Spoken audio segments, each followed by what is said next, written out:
Hello, old school movie reviews. Okay, I'm probably going to embarrass myself by talking about this movie. This is a movie called Velvet Goldmine, and I admit the first time I watched it, a little bit of it kind of went over my head. But I think it's a very interesting film watching experience. So here goes. Basically, this movie was released in 1998. It was directed by Todd Haynes, who directed a movie called Safe. He directed a movie called Far From Heaven, which I have not seen, but I've read lots of good reviews about. And he also did I'm Not There, the sort of pseudo quasi thing about Bob Dylan.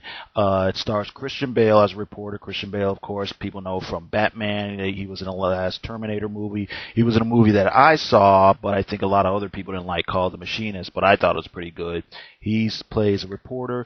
Jonathan Rhys Meyer, who's been in Bend It Like Beckham. He was in a movie called Match Point by Woody Allen, which I did not see, and he was in Mission Impossible 3, which I did see, and I did kind of like. He plays this kind of pseudo David Bowie inspired rock star, and also Ian McGregor is in it. Ian McGregor, a lot of people know from Trainspotting, Phantom Menace. He plays another rock star loosely based on Iggy Pop and Lou Reed, and Toni Collette, who's been in a bunch of stuff, Sixth Sense. I didn't realize it, but she was in the Shaft remake with Sam Jackson. She was in Muriel's Wedding. She was in Little Miss Sunshine. She's in United States of Tara. And she plays a character who's basically the wife of the Brian Slade character. Brian Slade is the fake David Bowie character. And I believe this movie was also executive produced by Michael Stipe from R.E.M., which I guess means he helped put up some of the money for it. Okay, the basic premise is that it's 1984, and Christian Bale is a reporter, and his boss assigns him to do a story on the mystery of Brian Slade to coincide with the 10th anniversary of Brian Slade's disappearance. Basically, roughly 10 years prior to that, Brian Slade staged a publicity stunt where he faked his death on stage. Everybody knows it was a hoax, and his fans turned against him. His record sales went down, and he went into seclusion, and nobody's seen him since. So Christian Bale's character has to kind of uncover the mystery of, whatever happened to Brian Slade. So the story is kind of told through flashbacks.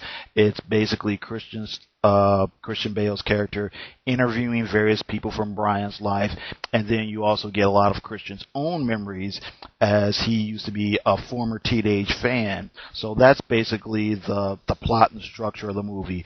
Now, the movie is a pretty conventional story, but it's a really unconventional film. What I think the ideas and the themes of the film with the story is really trying to get at is, I think they're trying to get the viewer to think about, things like, the quest for identity, reinvention, the quest for youth, the quest for art, that it's, not just necessarily in celebrity in the artist world, but also in the personal life, somebody's personal life, I think it's trying to get you to think that if you're unhappy with, one's life, it's possible to become a different person or live a different lifestyle that might be more fulfilling. That it's possible to kind of push yourself or experiment with, various lifestyle choices, that might or might not involve hedonism or sex or whatever, but it is possible to carve out maybe your own niche or your own public identity, and, that it's not necessarily a bad thing, I think the movie's trying to say that stuff like art and beauty are like their own rewards, and that, being able to strike the proper pose or image is just important as, any message that you might have beyond that, and that maybe a well-crafted image can be its own message or its own art form unto itself, that whole kind of revolt into style thing, and there's of course the whole idea that, somebody actually states that, the first step into being a rock star is you have to know how to act like a rock star. And just to digress for a moment, my comeback to that is go watch a documentary called The Decline of Western Civilization Part 2, the Metal Years. For every genuine rock star, there's 3 other people trying to act like how they think rock stars are supposed to act. And 20 years later, where are those guys? Okay, moving on. This movie is very different. It's very unique. It has a very unique feel. There's a very dreamlike and kind of almost surrealistic feel.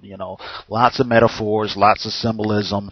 And I think what this is, they're not trying to be like a biopic or a fictional biopic. I think it's supposed to be more like a rock and roll fairy tale, like a fable. Like I said, there's lots of symbolism, and you're not really supposed to take everything literally. Just to give a little bit away without giving too much, before you even get to the opening credits, the beginning of the movie starts with Oscar Wilde, and that's Oscar Wilde, the writer, being left on a doorstep, under these kind of mysterious and magical circumstances. And then, we kind of cut to another scene with one character who's a boy who turns up later in the film, but he's a young boy, and he's walking home, and he's walking through the forest. And the thing is, the way the forest is depicted, it's obviously a studio set with like a backdrop and some fake lighting, and it's supposed to look like magical and things like that. It's supposed, you're obviously supposed to know that it's obviously not real, and I think that's just, the director showing you, okay, we're going on a little trip here, this isn't the events, this event, and this event, you know what I mean, that we're going on like a magical trip or whatever, There's tons of references to like Oscar Wilde throughout. Like I said, it starts with the birth of Oscar Wilde. Really early on, somebody talks about Dorian Gray. Dorian Gray, which is the story about the guy who didn't want to die, and he has a portrait made of himself, and the portrait gets older, but he keeps staying young. And, there's a young girl at one point early on reading poetry, and the poetry is about, the man who was not there, and so there's all sorts of literary things going on, lots of, not just visual poetry, like I said, but also, literal verbal poetry going on. And I'll admit it, I'll say it right up front, I didn't realize how much Oscar Wilde was in this movie, or I should say references to Oscar Wilde's quotations and works, until after I kind of saw it and then try to look things up. And of course, there's rock and roll and pop music references, but they're kind of more on the obscure side. There's a band called Venus and Furs, which is like an old Velvet Underground song, but it's also like the title of some novel. There's one point while I was watching a movie again, and I saw somebody, one of these kind of like dream-like slow-motion things. There's a group of people looking up toward the stars. Some girl's got her head cocked to the side toward her way. Her three friends are behind her looking up, and I'm thinking, okay, that's the cover to Who Sings My Generation. And somebody else helped me out here. I'm actually asking somebody to educate me. There's a band in there called The Flaming Creatures. I want to know, does somebody think that band is supposed to be Roxy Music, or is it supposed to be a fake European version of the New York Dolls? I don't know. I'm just supposing. I'm speculating. Okay, getting into something else here. I was really surprised by the frankness of the sexuality of the film. A part of the story has to do with the Brian Slade character relationship with another rock star named Kurt Wilde. Kurt Wilde, like I said, is the Lou Reed, Iggy Pop type character. They start out with a friendship, and then the relationship turns sexual.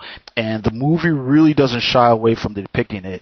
And, certain things got physical. In the back of my mind, I'm thinking like the camera's going to pan away or fade out, or then I cut to something, but it kind of lingers there. And I'm like, oh, okay. It's that kind of party. So anyway, I really do think this is a very, very interesting movie, and to check it out. Like I said, it's a different flick. It's a different type of flick.